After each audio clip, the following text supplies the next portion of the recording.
आज की दिन की जो कथा है वो जान सब जान कि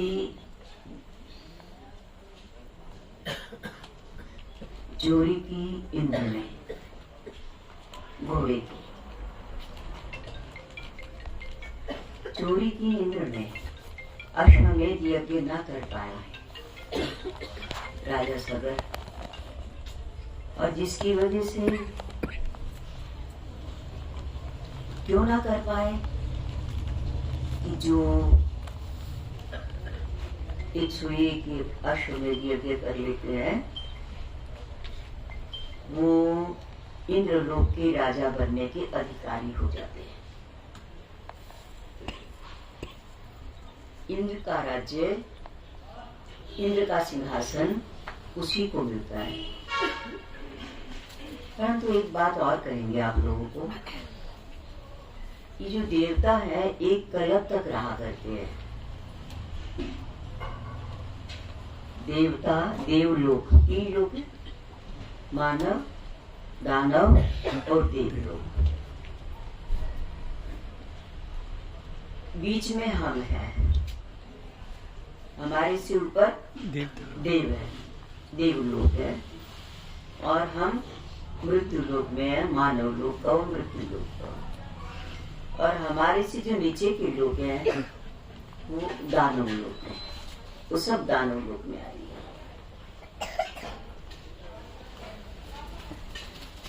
दानव कौन बनते हैं? जो भगवान की दी सामर्थ्य का दुरुपयोग करते हैं। दान तो करते हैं, दान वगैरह खूब करते हैं, परंतु शराब, अंडा, ये वो गंदे खाने, चरित्रहीन होते हैं वो लोग जो वो दान भी करते हैं और फिर तीर्थों पर भी जाते हैं। आपने भी देखा होगा बहुत से लोग तो ऐसे हैं शराब की बोतलें गंगा जी में ठंडी करके पीते हैं।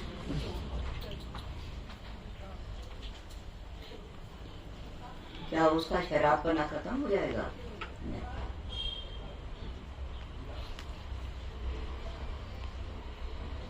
नर्क में तो वो जाते हैं जो पुण्य करते ही नहीं, शुभ कार्य न तन से करते, न मन से करते, न धन से करते। ये क्या है? नर्क में। पर दानव कौन बनते हैं? जो पुण्य तो बहुत करते हैं, पर पाप की जी भरती रहते हैं। लोग सोचते हैं, हमारे से किसी ने पूछा, बोले क्या मान लिया हम कुछ गलत करने की बात उन्होंने कहा और उसमें से कुछ 20-25%, 50% दान कर दिया करेंगे, तो आप लोगों को क्या विचार है? उस 20-25% से वो सारे पाप से बच जाएंगे? 20% ही बचेंगे।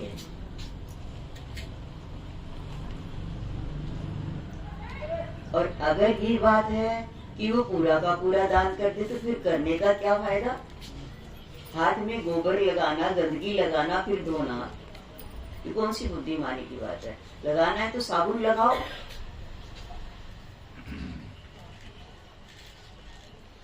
गंदगी लगाना और फिर धो लेना, हाथ सूचे नहीं होंगे जब तक साबुन नहीं लगेगा। इसलिए हमें बहुत सावधान रहना चाहिए, ये नरक के अधिकारी हैं। हाँ, जो पाप कर्म भी करते हैं और पुण्य भी करते हैं वो नीचे के 7 लोकों में जाते हैं। नरक में तो नहीं जाते, पर नीचे के लोकों में जाते हैं। अतल, सुतल, तलातल, रसातल, महातल इत्यादि में चले जाते हैं। वहां उनके पास ऐश्वर्य होता है, सुविधाएं सब होती है, परंतु दुखों की भी कोई कमी नहीं होती। ऐसा समझ लो जिसे रावण वगैरह के यहाँ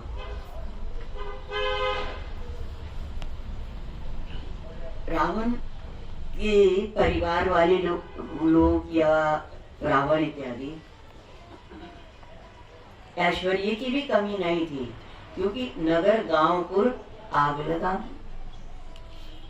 रावण का आदेश था अपनी सेना को, अपने परिवार को, अपने बच्चों को कि तुम जाओ, जो धनी गांव हो, धनी परिवार हो, जाओ आग लगा दो।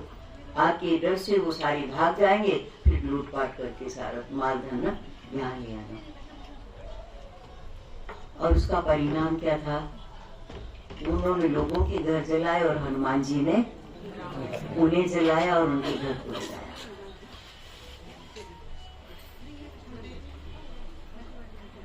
तो पुण्य भी करते हैं, पाप भी करते हैं। रावण भी पुण्य करता था, यज्ञ करता था। आपने पढ़ा होगा रामायण में, जिस समय में सब सारा परिवार चौपट हो गया, केवल रावण बचा और अकेला उस समय में वो युद्ध के लिए गया और प्रभु जी के वाहनों के द्वारा विक्षिप्त हो गया और बेहोश हो गया। साथ ही उसको रथ में डाल करके ले गए और जब घर में पहुंचा तो होश आई। अरे फिर खींचने लगा सबसे कि मुझे यहाँ क्यों लाए, साथी से मुझे यहाँ क्यों ले आए। बोले मेरा फर्ज है, मैं अंगरक्षक हूँ आपका। तो फिर उसे क्या करने की सूझी? यज्ञ। रणचंडी को सिद्ध करने के लिए यज्ञ करने चला गया। ब्राह्मण बहुत ही विद्वान, बहुत विद्वान ब्राह्मण उनके पास रहते थे और बुला लिया सबको। यज्ञशाला बनी थी। जो लोग लंका गए होंगे उन्होंने देखा होगा, रणचंडी का बड़ा सुंदर भवन मंदिर बना रखा है। नित्य पूजा करता है शंकर जी की और चंडी की।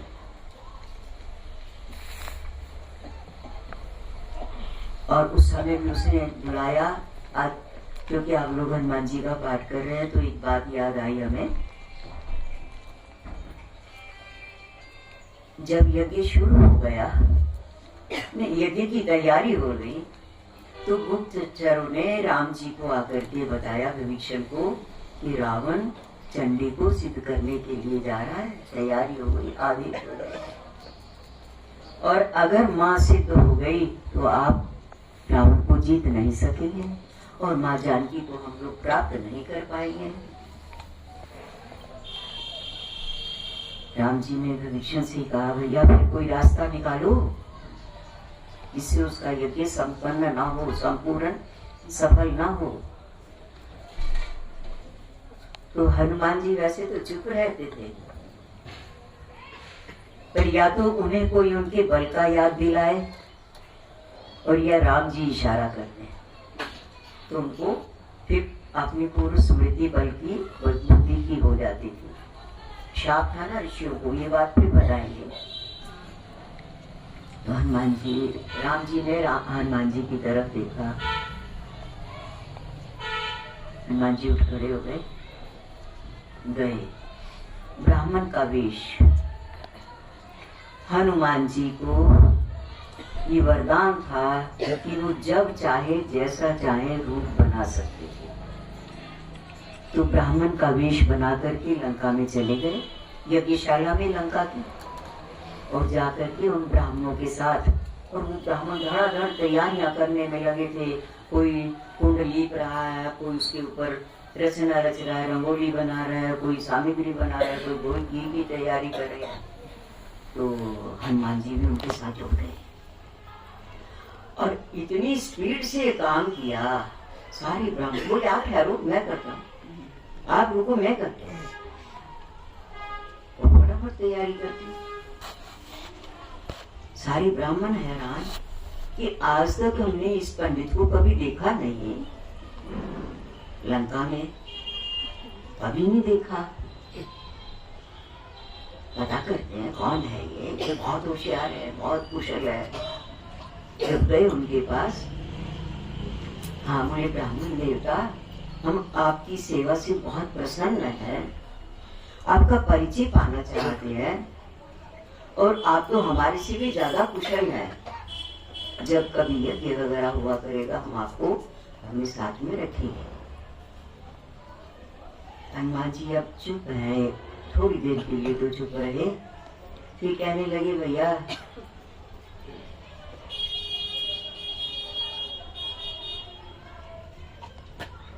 अब पहले बोले नहीं, काफी देर तक नहीं बोले। ब्राह्मणों ने कहा भैया क्या बात है, बताने में क्या संकोच है। हनुमान जी ने कहा मैं रामदूत हूँ।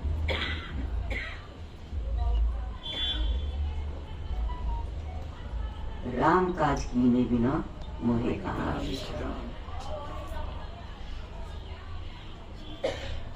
मैं राम जी की आज्ञा से यहाँ आया हूँ।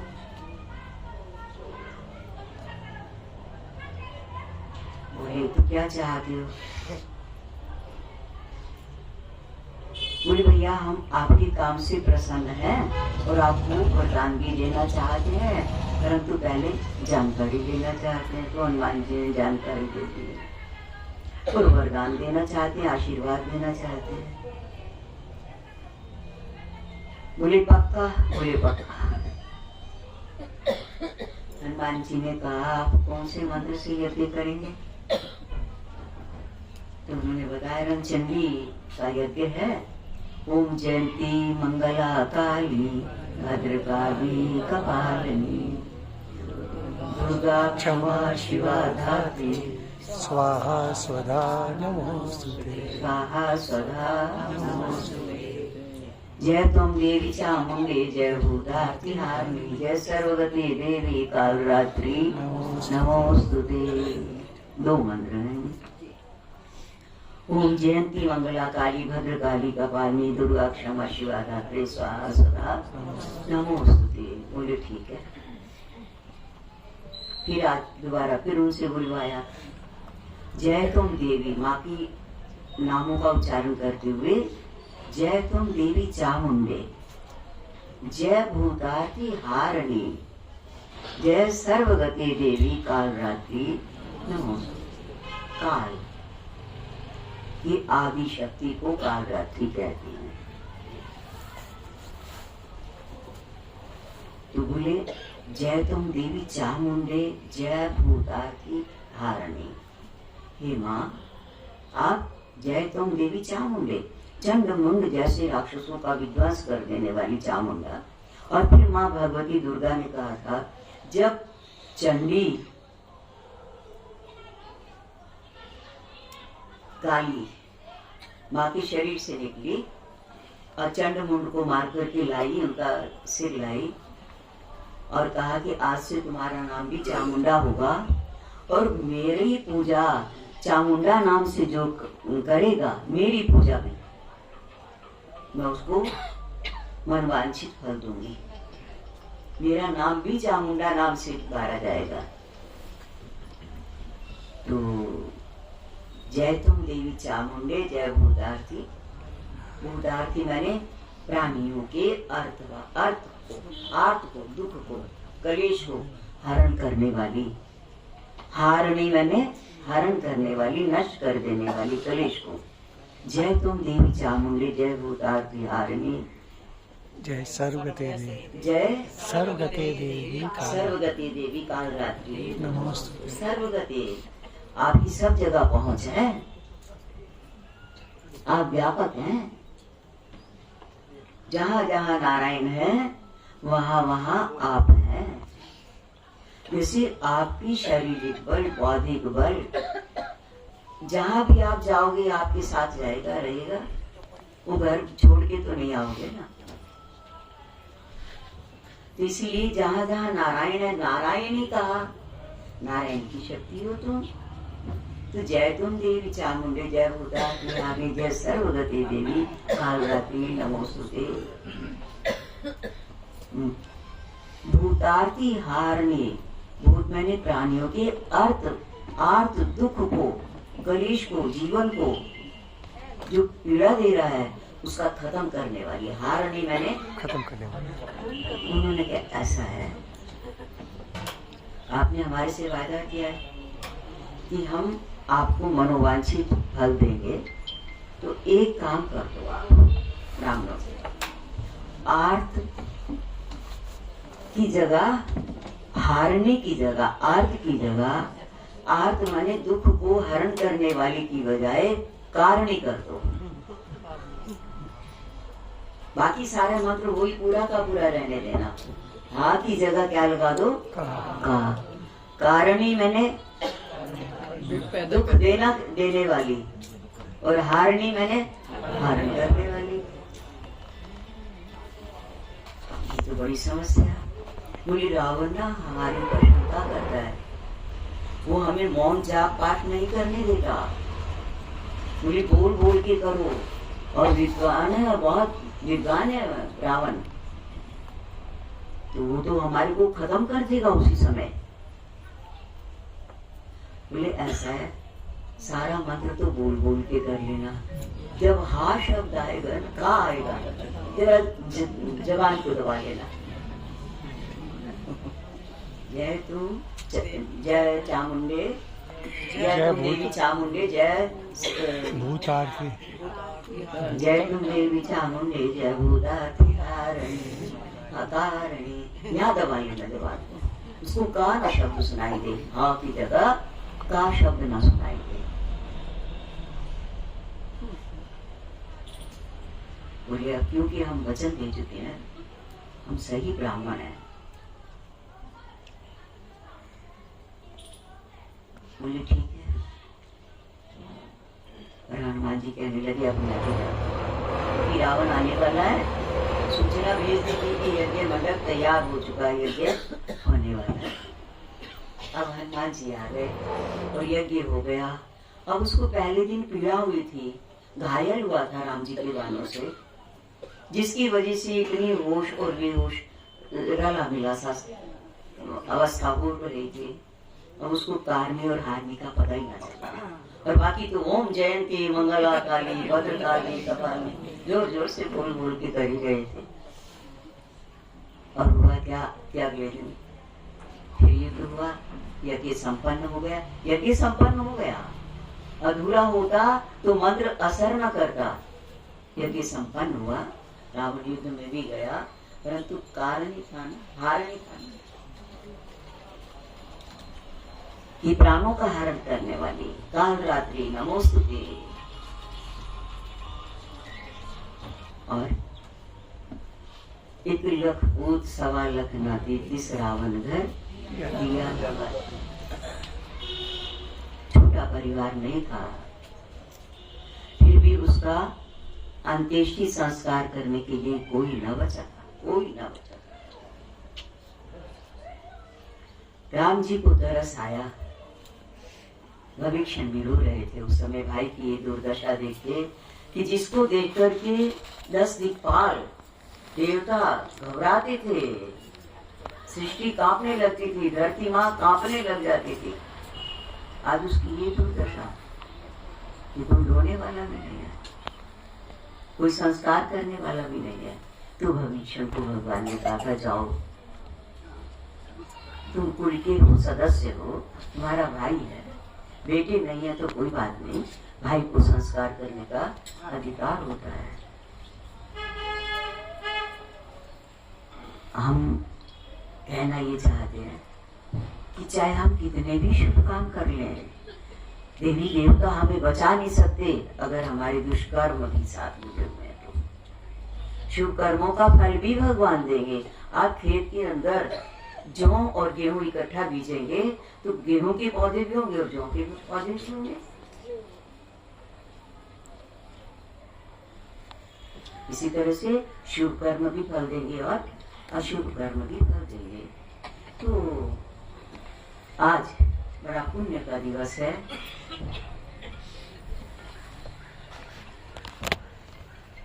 राजा सगर के बच्चों के द्वारा भी तो गलती हो गई थी ना। कपिल मुनि तो ध्यान में थे, उनका क्या कसूर है। और इंद्र चालाक था, इंद्र को ये डर था कि ये आखिरी यज्ञ है, 100वां यज्ञ है, ये संपन्न हो गया तो अगला जो कल्प आएगा उसमें ये इंद्र बनेंगे, मुझे पद नहीं मिल पाएगा। इसलिए विघ्न डालने की सोची इंद्र ने। और जिसका परिणाम क्या निकला, घोड़ा चुराया और कपिल मुनि के आश्रम में खड़ा कर दिया। अब इन बच्चों को पीछे जो सेना चल रही थी और इनका परिवार सब घोड़े की रक्षा के लिए चल रहा था। इन्होंने सोचा देखो कभी किसी के ऊपर जल्दी से शंका मत करो, दोष मत दो। राजा सगर के बच्चों ने कपिल मुनि के ऊपर शंका कर ली। कहते देखो बाबा, घोड़ा बांध चुरा लिया, पकड़ लिया, बांध लिया है और अब ढोंग लगा के समाधि लगा के बैठ गया।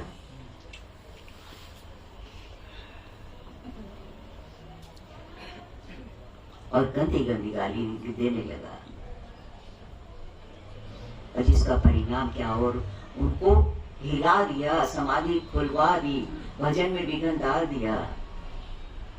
और जैसे कपिल मुनि ने नेत्र खोले, जिसके ऊपर भी जो भी दोषी थे, जैसे नेत्र खोले सब भस्म हो गए।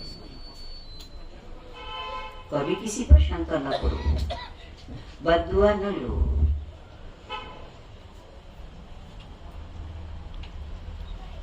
और जिसका परिणाम क्या हुआ, उनसे धोखे में ये पाप कर्म हो गया, दुष्कर्म धोखे से। जिसका परिणाम क्या हुआ कि 3 पीढ़ियां, जब राजा सगर को पता चला, माफी मांगने आए कपिल मुनि के सामने कि मेरा तो कुल ही खत्म हो गया, क्षमा करो मेरे बच्चों को। तब उन्होंने कहा कि और इनका उद्धार करो, शाप से मरे हैं ना, नर्क के अधिकारी हो गए हैं। तब उन्होंने कहा कि गंगा जी का जल अगर आ जाए इनके ऊपर तो ये पुनः इनका पाप खत्म हो जाएगा और ये देवलोक के अधिकारी हो जाएंगे।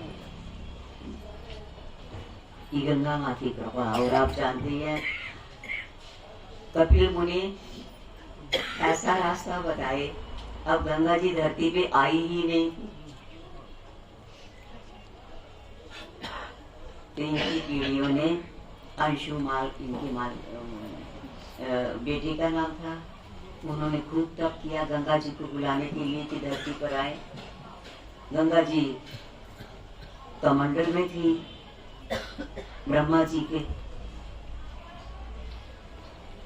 तो भगवान की कृपा हुई, तब तो किया, अंशुमाली का जीवन पूरा हो गया। गंगा जी प्रसन्न ना हुई, ब्रह्मा जी प्रसन्न ना हुए। उनके बाद में भगीरथ आए, तीसरी पीढ़ी के, ये फिर ये भी जंगल में चले गए तप करने के लिए। और भगवान की कृपा हुई, गंगा जी प्रसन्न हुई, आशीर्वाद दिया कि मैं आ जाऊंगी, मैं आपके पितरों का उद्धार तो कर दूंगी, परंतु देवलोक है कहाँ, ऊपर है आकाश में, पुल में इतनी ऊंचे से गिरूंगी तो पाताल में चली जाऊंगी।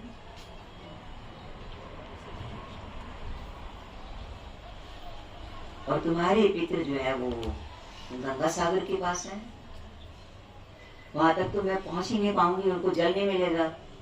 तो उन्होंने कहा था कि और मेरे वेग को सिवाय शंकर जी के और कोई सहन नहीं कर सकता, इसलिए पहले शंकर जी को प्रसन्न करो तो मैं आ जाऊंगी आपकी तपस्या के फलस्वरूप। फिर उन्होंने भागीरथ जी ने भोले शंकर की पूजा की, उनको प्रसन्न किया कि प्रभु किसी तरह से हमारे पितरों का उद्धार करो प्रभु। और गंगा जी के वेग को आप ही संभाल सकते हैं, क्योंकि आप काल रूप हैं। भगवान शंकर कालों के महाकाल, देवों के देव हैं। तो भगवान शंकर जी ने प्रसन्न होकर के और पार्वती जी की प्रार्थना को स्वीकार किया। पार्वती जी ने भी कहा प्रभु कृपा करो, तो अपनी जटाएं फेर के आए गए और बिजली की चौंक की तरह गंगा जी उतरी और जैसे ही आई, अब शंकर जी पाताल में नहीं, मृत्यु के देवता तो शंकर जी हैं, शंकर जी को वो कैसे मार सकती थी। और जटा खुली थी, तो जटा खुली होने से फिर पाताल में चली जाती गिर के। इसलिए भगवान ने एक होशियारी किया शंकर जी ने, जैसे ही गंगा जी आई और जूड़ा बांध लिया। की जय। सक्षम है ना भगवान शंकर की जय। और फिर और समाधि में चले गए। अब इतनी ऊपर से कोई गिरे तो आखिर असर तो होता ही है ना, समाधि में चले गए। फिर दोबारा से शंकर जी को फिर प्रसन्न किया कि प्रभु आपके लिए तो नहीं बुलाई थी, बुलाई तो दूसरों के लिए थी, दया करो हमारे ऊपर। तो भगवान शंकर ने फिर हल्का किया जुबे को, पूरा नहीं खोला, हल्का किया। और फिर उसमें से गोमुख जो लोग गए होंगे, गो के मुख जितना हल्का जुड़ा कर लिया, तो उसमें से जैसे को आप लोग भी कई बार वो जुड़ा बनाते हैं तो बीच में से एक छोटी सी लट्सी निकाल लेते हैं। ऐसे ही लट्सी निकाली, गंगा जी की धारा बहाई। फिर गंगा जी ने पूछा अब आप आगे आगे चलो जहाँ आपके पितर है। तो भागीरथ जी लाए थे, इसलिए उसका नाम क्या पड़ा, भागीरथी। भागीरथी। और वहां तक आने में भी बड़ी लंबी कथा है। रास्ते में पहाड़ी इलाकों में तो आती गई, आगे आगे रथ था भागीरथ का और गंगा जी पीछे पीछे। जैसे जनक की बेटी को जानकी कहते हैं, ऐसे भागीरथ की बेटी को भागीरथ की बेटी हो गई ना, उन्होंने पैदा किया ना, प्रकट किया। जैसे ये सप्त ऋषि में आए, इससे पहले बल्कि मैदानी इलाका शुरू हो जाता है ऋषिकेश की बात में। अब गंगा जी तो उसी बचपन में जैसे बच्चे उछल कूद करते हैं ना, उछलती हुई आ रही थी, उछलती हुई आ रही थी। ऋषियों ने सोचा अरे ये इसी तरह से गंगा सागर के और यहाँ से गंगा सागर तक तो बहुत बस्ती आएगी। पहाड़ों में तो लोग पहाड़ों पर रह लेते हैं, नदियों के किनारे नहीं रहते, तो उछल कूद कर भी रही तो कोई बात नहीं थी। अब यहाँ तो बस्ती के किनारे बहेगी गंगा जी और पापमय हो जाएगी, उजाड़ देगी, बस्तियों को उजाड़ देगी, लोग मर जाएंगे। और पापमय हो जाने के बाद ये उनके पितरों का उद्धार करने की शक्ति इसकी खत्म हो जाएगी। तो जाहनु ऋषि तप कर रहे थे, रास्ते में थे, बीच में आके बैठ गए। गंगा जी का जो रास्ता है, भागीरथ का रथ आगे निकला, गंगा जी पीछे पीछे आ रही थी, इसके बीच में जाहनु ऋषि आके बैठे और देखा गंगा को उछलते कूदते और पी गए।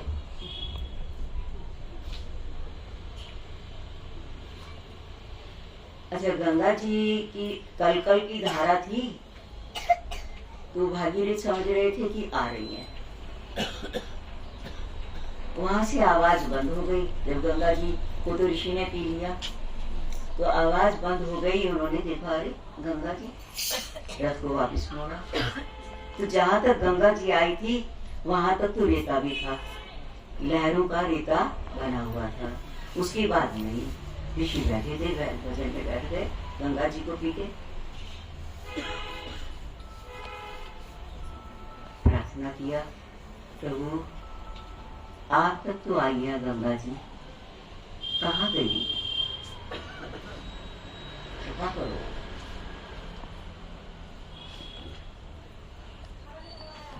ऋषि को प्रसन्न किया, पर ऋषि ने कहा देखो गंगा तुम्हारे पितरों का उद्धार नहीं कर सकती, बड़ी चंचल है,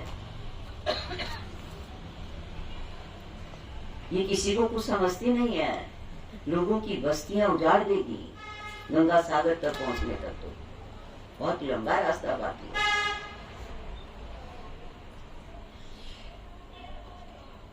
उन्होंने कहा प्रभु अब तक जो उनसे अपराध हो गया उसको क्षमा कर दो, और अब मैं गंगा को समझाऊंगा और उनको प्रकट कर दो। तो आसन लगाए बैठे थे, चौकड़ी मार के, जांग होती है ना जहाँ, ऋषि प्रसन्न हुए, उन्होंने जांग को रगड़ा और गंगा की धारा प्रकट हो गई और उनका नाम जाह्नवी तीरे, सुना होगा आप, जाह्नवी तीरे, गीता कुटीरे, शिवाजी ने भी एक मंत्र बना रखा है।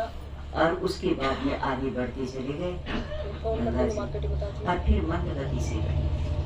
फिर ऋषियों ने उनकी परीक्षा ली, सब ऋषि आ गए, सातों ऋषि थोड़ी थोड़ी दूरी पर बैठ गए जिस रास्ते से गंगा ने जाना था, और गंगा की चुपचाप शांत, कि इनके वजन में विघन भी ना हो, तो एक सात धारा बन गई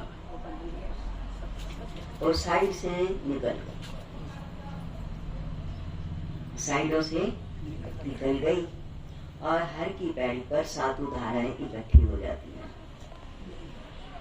वैसे तो एक नंबर घाट पर ही सातों धाराएं मिल जाती हैं फिर, और सातों ऋषियों ने उनको आशीर्वाद दिया कि अब गंगा जी सुधर गई, मतलब कर सकती है, गंगा सागर तक जा सकती है।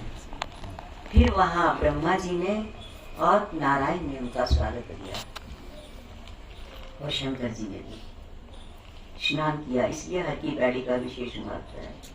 ब्रह्मा जी ने वहां तप किया था, इसलिए वो हर की पैड़ी पर प्रभु आए, शंकर जी भी आए, एक दूसरे पर जल उगीचा, स्नान किया, गंगा जी का पूजा किया।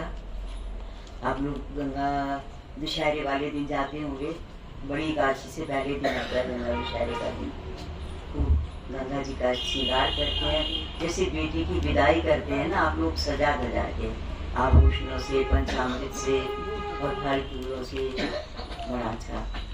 तो हमारा अभिप्राय क्या होता है, गंगा जी सबका कल्याण करती हैं और सबका कल्याण करें, और जाकर के वहाँ गंगा सा आज के दिन कपिल मुनि के आश्रम में पहुंची और उनका उद्धार किया। सब जैसे उनकी राख पड़ी थी अभी तक भी, राख के ऊपर से गुजरी, सब खड़े हो गए।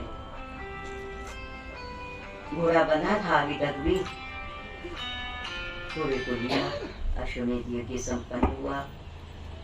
कपिल मुनि ने सबको आशीर्वाद दिया कि आज के दिन जो कोई भी गंगा जी की पूजा करेगा, गंगा जल का स्पर्श करेगा, दर्शन करेगा, याद करेगा, मान लो स्पर्श भी नहीं हो पा रहा, केवल गंगा जी की याद करेगा, उसका भी मैं कल्याण करूंगी, उसके पितरों का भी कल्याण करूंगी। पितृ कौन होते हैं? पितृ 3 तरह के होते हैं। देवता भी पितृ हैं हमारे, ऋषि हमारे पितृ हैं, और जिनसे शरीर मिला है जन्म से, जीवात्मा तो अनेक जन्म धारण करती रहती है, परंतु उस समय में जिससे उनका पालन पोषण उसके शरीर का हुआ है, उनके तन से, धन से या मन से या किसी भी तरह से, वो भी उनके पितृ होते हैं। और कब तक रहते हैं? मुझे जब तक शरीर रहता है, जन्म से मृत्यु पर्यंत उनका जो कुल गोत्र वगैरह होगा वो सब उनके पितृ कहलाएंगे, उनसे संबंधी, जिसने जैसा उनका सहयोग दिया होगा जीवन जीने में, तो उनके हम ऋणी हैं, उनके हम ऋणी हैं, जिन्होंने हमारा पालन किया, जिनका धन लेकर के हम बड़े हुए, पढ़े लिखे, इस योग्य बने, कुछ करने योग्य बने, व्यवहारिक और पारमार्थिक जीवन के, उन सब के हम क्या है? ऋणी हैं।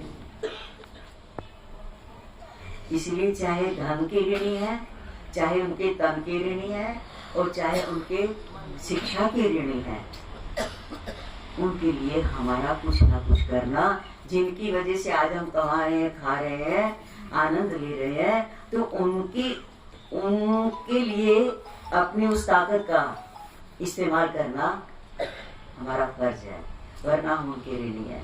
अब नहीं तो अगले जन्म में बुरा जाओगे, हम नौकर होंगे, हम और नहीं तो कुत्ते बिल्ली बनकर के पैरा देंगे, घर पे बैठे रहेंगे, गाय बछड़े बनकर के आ जाएंगे, उनकी खेतियां चलाएंगे, दूध देकर के ऋण उतारेंगे।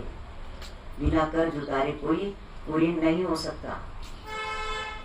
और देवताओं के ऋणी तो हर जन्म जन्म में होते हैं। देवताओं के ऋणी जैसे धूप है, सूर्य हर जन्म में हमें चाहिए।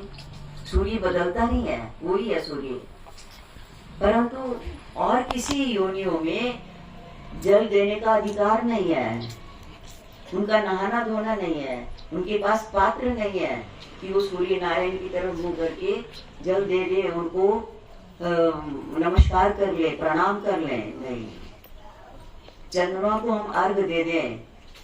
सूर्य हमारे जीवन की सहयोगी है ना, चंद्रमा हमारे जीवन की सहयोगी है। हमारी जितनी भी फसलें हैं उसमें अमृत डालने वाले कौन है? चंद्रमा। पृथ्वी हमारी सहयोगी है। कौन रह सकता है बिना पृथ्वी के?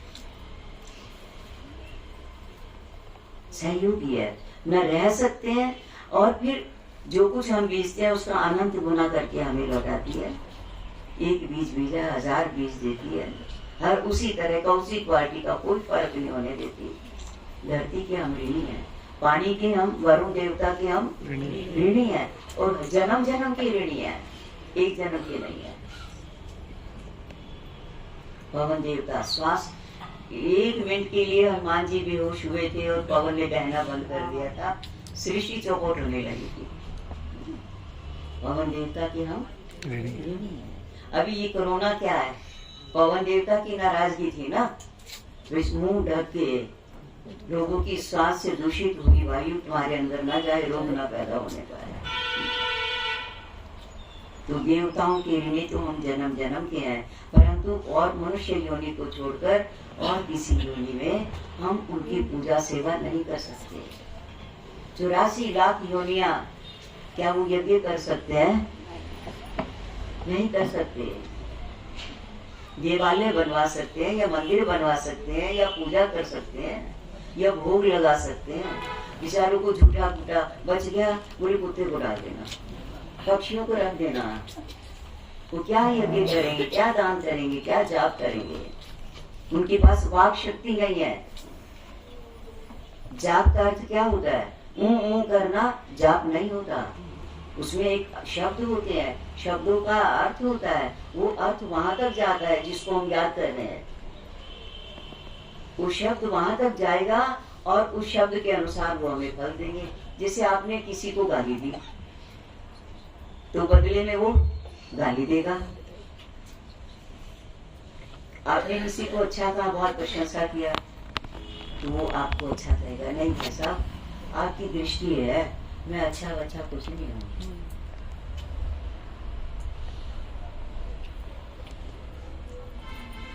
अब ये विचार शब्द का अर्थ होता है ना, शब्द का, तो शब्द का उच्चारण कौन करते हैं? मनुष्य, केवल मनुष्य। तो ना हम जप कर सकते हैं और किसी योनियों में जीव, और ना दान कर सकता है। दान को खा, उनका ही पेट भर जाए, यही बड़ी बात होती है। न भूमि का दान कर सकते हैं। जिन्होंने भूमि का दान नहीं किया, तो वो देखा ना कबूतरों को, शिखरों की मुंडेर सी पे बैठ के सारी रात काट लेते हैं। वस्त्र का दान नहीं किया, इसलिए नंगे फिरते हैं। है किसी के पास, किसी भी जानवर के पास वस्त्र है क्या? कोई साधन नहीं है। तो देवताओं की हम ऋणी है, परंतु सामर्थ्य वाली योनि कौन सी है? केवल मनुष्य। देवता भी दान नहीं कर सकते, देवलोक में दान लेने वाला कोई नहीं है। कलव वृक्ष के नीचे सब बैठे हैं, सबकी इच्छाएं पूर्ति होती रहती हैं। तो देवताओं के हम ऋणी हैं, पितरों के हम ऋणी हैं, और ऋषियों के हम ऋणी हैं। इसलिए सृष्टि बनाते समय भगवान ने 3 को प्रकट किया। ऋषियों को 7 ऋषि, वेदों को 4 वेदों को। वेदों में विधि लिखी है। अब किताब अपने आप तो नहीं आ जाएगी ना समझ में, कोई बताएगा, समझाएगा, पढ़ाएगा तभी तो। इसीलिए 7 ऋषियों को कर दिया। और ऋषि पढ़ाएंगे भी, सिखाएंगे भी और करवाएंगे भी। तो हम सब ऋषियों की संतान हैं।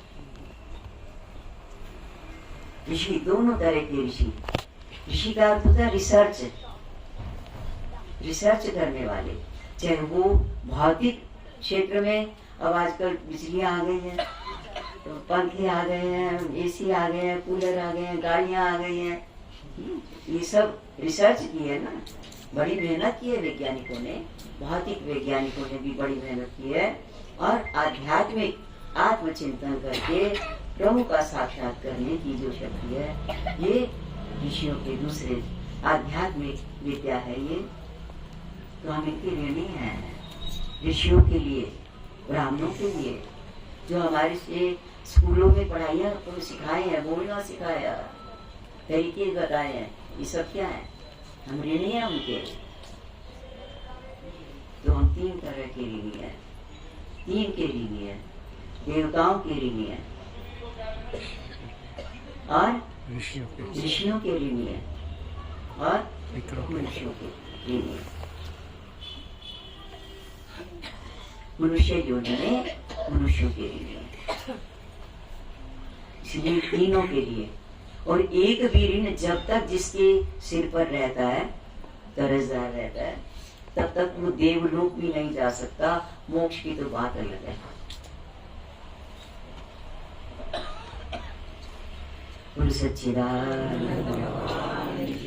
तो आज वो मंगल में घड़ी है। गंगा भी उन्हीं को पवित्र करती हैं जो अपने बुजुर्गों का मान सम्मान करते हैं। और बुजुर्गों में 3 हैं, देवता भी है और ऋषि भी है, संत भी है, ब्राह्मण है, विद्वान है और परिवार के लोग।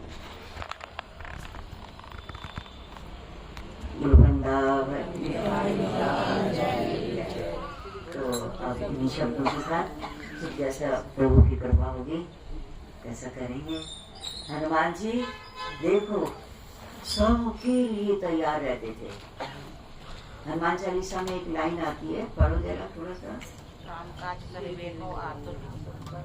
जय जय जय, नहीं शुरू से बोलो। जय हनुमान ज्ञान गुण सागर, जय कपीशो लोको जय, रामदूत अतुल बल धामा, अंजनी पुत्र पवन सुत, महावीर विक्रम बजरंगी, कुमति निवार सुमत के, कंचन बरन विराज सुबेसा, कानन कुंडल कुंचित, हाथ वज्र और ध्वजा विराजे, कांधे मोह जनेऊ, शंकर सुवन केसरी नंदन, तेज प्रताप महाजन, विद्यावान गुणी अति चातुर, राम काज कर बेको, प्रभु चरित सुन बेको रसिया, राम लखन सीता सूक्ष्म रूप दे सिय दिखावा, विकट रूप दे लंक भीम रूप दे असंहारे, रामचंद्र के काज सम लाए सजीव लखन जी आए, श्री रघुवीर हर्षु रघुपति की नी बहुत बड़ाई, तुम प्रिय भरसम सहस बदन तुम रो यश कामे, अस्कर शिल्पि कंठ संकादिक ब्रह्मादि मुनीसा, नार सार सहित जम को वेद दिग्पाल जहाते, कवि को बिद कर सके कहा, तुम उपकार सुग्रीव कीना, राम मिलाए राजपद दीना। राम काज तो करने के लिए आतुर रहते ही है। इनको कुर्सी चौकी कुछ दे दो, कोई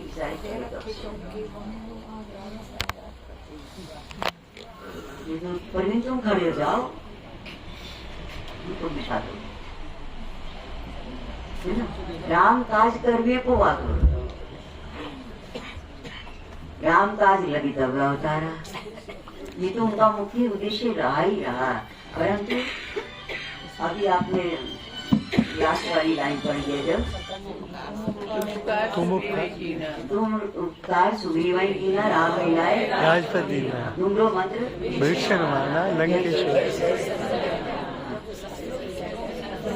आगे जुग सहस्र योजन पर भानु लील्यो ताई मधुपर प्रमुद्रिका। आगे बढ़ते ज्यादा इससे पहले आता है ना कि जो भी उनको रास्ते में मिला,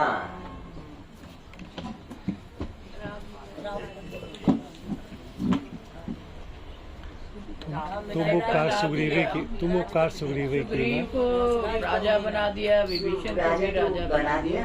40 देना